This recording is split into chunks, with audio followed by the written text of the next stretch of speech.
Okay, next up is the formulation part of the biomanufacturing processing line. And we need to talk about formulation. What does that mean? And up here in the very top, you're going to see a little word, and that little word is called compounding. So what does compounding mean? Ooh, that sounds fancy too, doesn't it? Well, it's not, actually. It's just a fancy term to mean something pretty basic and pretty simple. So let's read about formulation and compounding of a drug product. Up here at the very top, it says blending.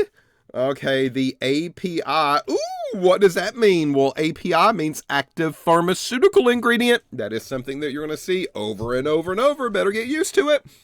So we're blending an active pharmaceutical ingredient with protective excipients. Excipients are additives, solvents, and adjusting the pH to produce a stable bulk product that is filled into vials, IV bags, syringes, or ampules. Look how they spell ampules. Shame on them. Compounding also prepares the powder and is compressing into a tablet or filled into the capsules that they will eventually go into. All right, so what I want you to think of here is taking a product such as acetaminophen, if we're talking about Tylenol, and that acetaminophen is the API, which is active pharmaceutical ingredient. But that active pharmaceutical ingredient has to be mixed with other stuff very often. It is not just that only. So if they are forming it into a tablet for me to take, they are adding things to that tablet in order for it to stay together. Or maybe a colorant in order to give it a color. Or maybe some type of flavor in order for it to taste like berries or peppermints.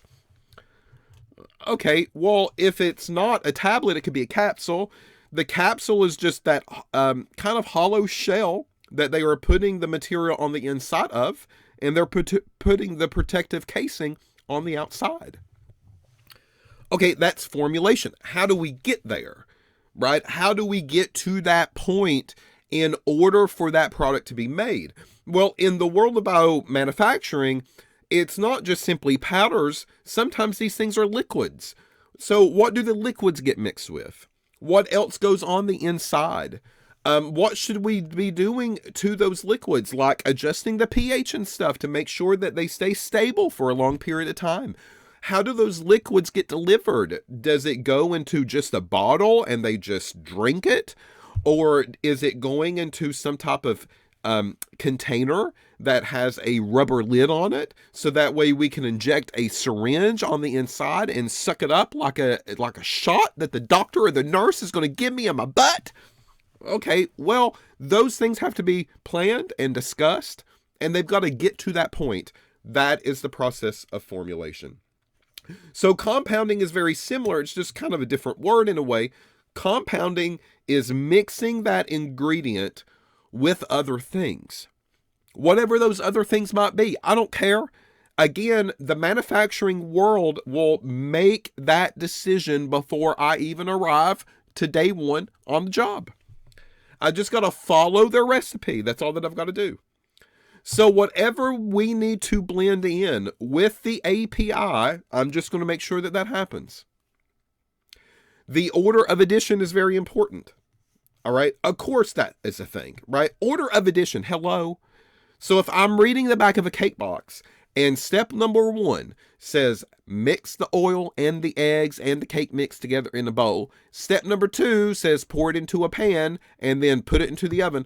Why would I start with step number 2 first? That doesn't make any sense. So I've got to follow the recipe as it is written verbatim. No shortcuts, folks. Shortcuts are bad, and shortcuts will not allow you to get the end result that you're after. Mixing speeds are going to be very important. Do I put my KitchenAid blender on the low setting or the high setting? Well, the directions are going to tell me what to do, and I need to follow those directions as they are written to a T before I go any further. pH adjustments, temperature adjustments, times are all important. If I'm going to set my oven to 350, that's what I need to set it at. That's what the recipe says. I better not be cranking it to 400 and cooking it at a lower time, because there's a chance it's not going to work out the right way, and I'm not going to take that risk, because this could be multiple millions of dollars that I have in my hand that I need to take care of. And playing around with the temperature, playing around with the time, or playing around with any of these could actually jeopardize the production of that particular API that we are after. So active pharmaceutical ingredients are great.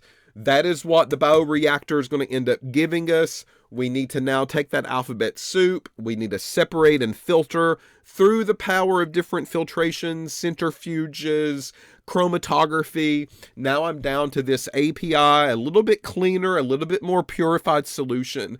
And now we need to take that and we need to formulate it or compound it.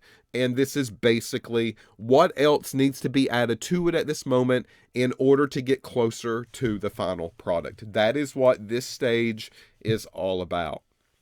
Okay, so you're going to see this both on the bioprocessing side, but you're also going to see this on the small molecule API side as well. So things that don't necessarily need bioprocessing, things that we are not bringing Mother Nature and cellular activity into in order to get to a final product here. Well, all things have to undergo formulation. And this is where kind of the two begin to merge. So if you go back and you look at that initial flow chart, and let's see if I can go back and pull it up, because I know that you don't have it, but we'll click here. So if I go back to this flow chart that we talked about in some previous videos, notice that biotech product, we said no, then it goes straight to small molecule API. This is something that we can make and produce in a laboratory on our own. Notice that that can then go straight to formulation. So that means I can take that particular molecule, start blending it, start adding things to it, do what I need to do, start pressing it, and whatever the case might be, getting it closer to its final stage. I go straight to formulation with that. If I need Mother Nature and biology in order to make a product in these little bitty cellular factories that we are using on the manufacturing line, then we've got to go to the fermenter, allow it to churn, allow it to multiply, allow it to grow its colonies. Then we've got to harvest and recovery. So we've got to harvest those cells, or we got to recover them in some form or fashion. And that recovery is going to include the step closer to the API that we are after. Then we've got to go through purification, and that purification is getting rid of all the junk and making sure that we get a very clean product that we were after at this moment. We do that through filtration, we do that through centrifugation, we do that through chromatography. There's a number of different choices to purify products that are out there. And finally, I get to the formulation aspect. So the step where I'm going to take that, whatever product that is, and I'm going to mix it and I'm going to blend it. I'm going to get it a step closer to what we really need to be making on the manufacturing line as a whole. All right. Next up, I'm going to skip sterilization. So I'm not going to talk about that right now. We'll come back to that. That needs its own little blurb, I believe, its own little video that we will talk about separately. But we're going to skip to fill finish. And fill finish, now that I've got this formulated stuff, now that I've pressed it into a tablet, now that I've put it into a capsule, now that I've put it into an injectable vial, whatever case that is, we got to go through sterilization, make sure it's clean. And then we go to fill finish. And that's really actually putting it into the secondary packaging components. So that secondary packaging component will be our vials and our stoppers, something that we call our overseals. All of that is included in fill and finish. So again, this is one step closer to what a consumer would actually see when they purchase or when they are given this type of material to take. So if I go to the pharmacy and I fill my prescription, that prescription is going to be given to me in some type of box, maybe in some type of container. Something is going on. Or maybe I'm a doctor and a nurse, and maybe I am given these injectable vials, and I am the end user, right? So I will get this shipment in the mail, and I will open it up, and they'll be on its own little boxes, and they'll be labeled, and they'll be all pretty and blingy bling. And then I'm going to open the box, and then I'm going to flick the tube, and then flick my syringe. And then if I'm a nurse, I'm going to say, bend over, it's time for me to give you the shot. Ping! All right. So that is the fill and finish step that eventually we need to make it to in real life. So fill and finish, again, it's the product that is the final product that a consumer will see when they encounter this type of material, whatever is on the inside, right? And that's, again, up to the manufacturing, up to what type of products are you trying to make. All of that will be handled in its own distinct, different way. The filling equipment, the stoppering, the capping, all of those, again, have to be held under sterile conditions. And the sterile part we have left out for now, but we will come back to it and we'll talk about it in way more detail, because we need to really some extra time to flesh out some of the sterility steps that have to go through on bigger, large batch productions versus what can be done in a smaller laboratory setting. All right. So now that we have went through this entire flowchart, fermenter and bioreactor, harvest and recovery, purification, formulation, sterilization, fill and finish. There's a freeze drying step sometimes that's done. Again, we'll talk about that later as well. But that is, I would say somewhat uncommon, but it's out there, and that's why it's in the flow chart. Not everything can be undergo the process of freeze drying. But, if you go buy a pack of Skittles and you put them in your little freeze dryer at your house, maybe you got one, maybe you don't, I don't know, you're going to see kind of what freeze drying does. So we're going to talk about what freeze drying is and the process and what it's actually doing. Very important for some of these drugs or from some of these compounds. And it's not appropriate for everything, though. So again, we'll talk about that at a different time. So now that we've went through this flowchart, I want to talk about the simple process of making coffee. This is something that I've alluded to a little bit earlier in some of our other videos, but making coffee is kind of like a bioproduction line, okay? And I want you to kind of step back and think, okay, so first off, I know that we are not using any type of biological material in order to get the coffee bean, okay? That's not the point here. Unless you're like one of those weird ones that go out and like eat the fermented coffee bean of some type of weird animal in some kind of strange forest that craps out the coffee bean covered in poop, and you go through and you dig out the coffee beans from the poop, and then you go inside and then you grind it up and then you extract the coffee. I mean, if you're one of those, great, but I'm not. So unless you're kind of that route, nothing really biological is kind of happening, or nothing biological is coming in contact with the coffee bean in some form or fashion. We're getting the coffee beans in our house, and then we need some inputs here. We need a coffee filter, we need the ground up coffee, and we need some water. So these are the inputs that we're going to put into the system, and all three of these are going to be used, and it's going to go inside of a coffee maker. So the coffee maker, I want you to think of almost as like the bioreactor here, because this is where the major extraction type of process is going to be happening, and this is what's going to start releasing the active component that we are after, and that is caffeine water. That's what we're really wanting here. So the coffee maker is the bioreactor. Coffee filter, the ground coffee, the water, these are all inputs, but inputs are also the labor and the utilities. So the labor I'm putting into making the coffee, the electricity that's running to the coffee maker, all of those are inputs as well. And the output here is going to be our brewed coffee in the mornings. All right, so that is our eventual output. Well, plugging in the coffee maker, aligning the filter holder with a paper filter, measuring out the amount of coffee the proper way, sliding the filter holder into the coffee maker, pouring a measured amount of water into the reservoir, turning the coffee maker on. Folks, this is all the stuff that is going on at the front end of a biomanufacturing process, right? You're taking some inputs, you are using some instrumentation and equipment and utilities, and you are making a product that we are calling coffee in the very end. Well, okay, we can go another step further.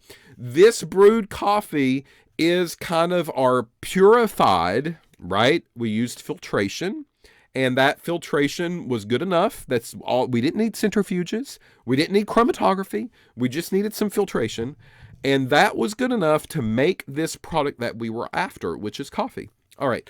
So what would happen here in the other kind of stages is I could go to fill and finish, and I could go to formulation.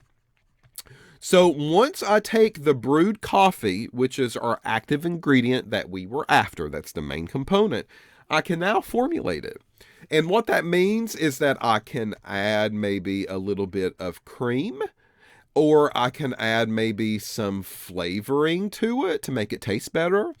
Or I could add some type of sugar or sweetener to it in order to make it taste better. I mean, I don't know. That is the determination of the company. What are they producing? What are they? Are they after some kind of floofy pumpkin cold brew with sweet cream foam and Splenda sprinkled on top with a caramel drizzle, an extra shot of espressos? Okay, that is formulation. If you're one of those people, I hate to be behind you in a Starbucks line or Dunkin' Donuts line. Please let me go first.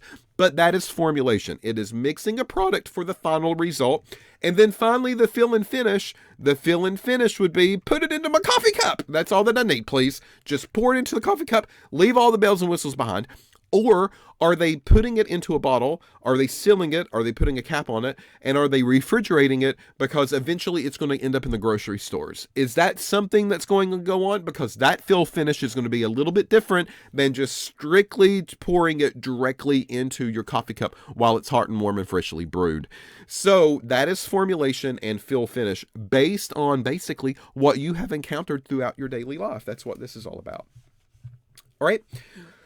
Okay, so with that said, we are one step closer to finishing out this section. In the next video, we're going to talk about something real. I know making coffee is real, but I think in the next video, we will focus more on a straight up biomanufacturing, bioprocessing type of product and the stages that have to go on in order to get to that point.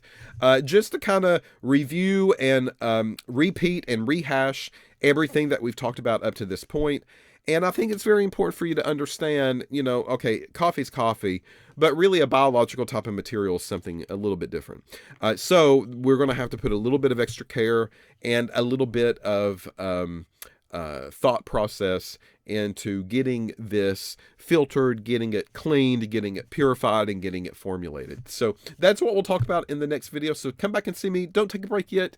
You're almost done with section 5.2. So then you can take a break. Go take a potty break after that. Hold it in until you come back.